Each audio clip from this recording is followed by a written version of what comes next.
How do you know that you are not a robot?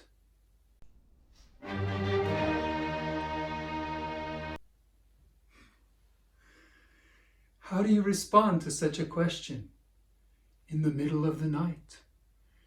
Do you just turn on your other side and go back to sleep?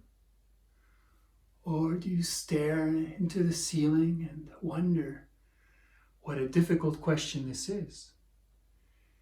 Because it involves a total doubt. Once you go down this path, you can't trust anything you know. Sure, you could say, oh, I bleed. Robots don't bleed. But maybe they do. Maybe there are robots with blood. Or maybe you can't trust your eyes. Maybe you're living in a simulation. Maybe it goes on and on.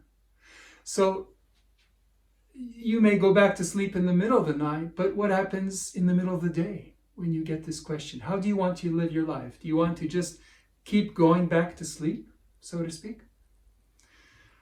So I will explain what it means to respond to such a question in a way to actually address it, to deal with it, to put it in a helpful kind of box. And I'm going to have a series of videos about this because these doubts and the counter questions by which we can address them are the basis for all intelligence. They're the framework for intelligence that I'll be sharing with you. And so while you're thinking about how you deal with this, I'll just explain I was maybe 12, maybe 13 years old in 1977, 1978 in Calder Junior High School in Buena Park, California. I had a teacher, Mr. Melton. He would like to provoke us. And he was quite conservative, I think. He was an anti-hippie. His favorite statement was, an open mind is full of garbage. Because have an open mind was a very popular saying back then.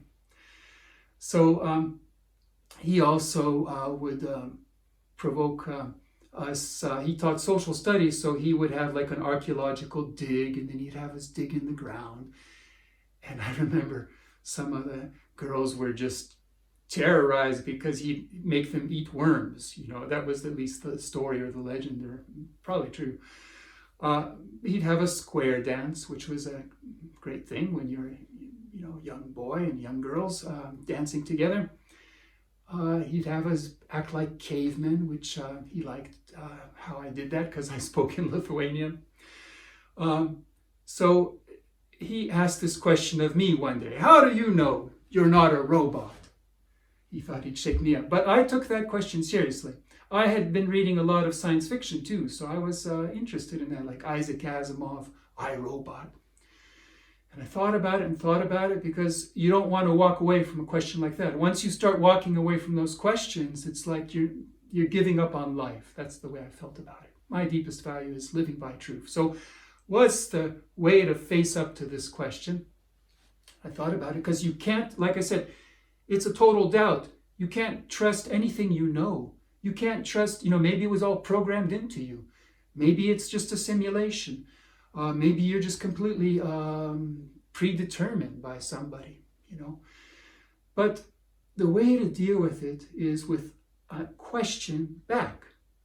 The question back is, and you can pause at this moment if you want to think of it on your own, but I'll give you what I claim is the answer. The question back is, would it make any difference? And the beauty of that question is that it doesn't say whether I'm a robot or I'm not a robot. It's asking the person who asked it, what are you talking about? What is a robot, right? You tell me what a robot is, and I'll be able to tell you if I am a robot, you see? So that's a way to flip everything around, and it doesn't involve any facts. You see, you tell me what a robot is, maybe I am a robot. If a robot can have feelings, if a robot can be in love, if a robot can do good deeds, if a robot can have a purpose in life, maybe I am a robot, right? But if a robot can't have these things, but I do have these things, so then that shows that I'm not a robot. And those are internal facts. Whether or not I have a purpose in life that I choose to live by has nothing to do with any of the facts out there, nothing to do with what the census has said. Even if it's a false purpose, but it's still my purpose, you see. So I can create it. I'm free to create from scratch. So what this question does, it's a counter question. You give me a doubt, and in general, the doubt would be like, is this truly real? All that you see and all that you think you know, is it truly real? Maybe you are a robot, right? But the counter question says, well, what difference would it make? Let's look at what makes a difference. And then we'll be able to see if being a robot or not makes a difference. And so first of all, it would help if you told me what a robot is, and we could look for that difference. And it turns out that there's 8 counter questions that I'll go through with you in a future video. There's a whole framework for them. And I would say that that's the framework for intelligence.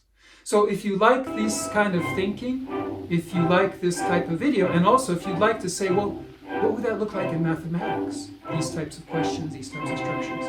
Please like this video, subscribe for these videos, and sponsor me through Patreon. And join our discussion group. Engage with us.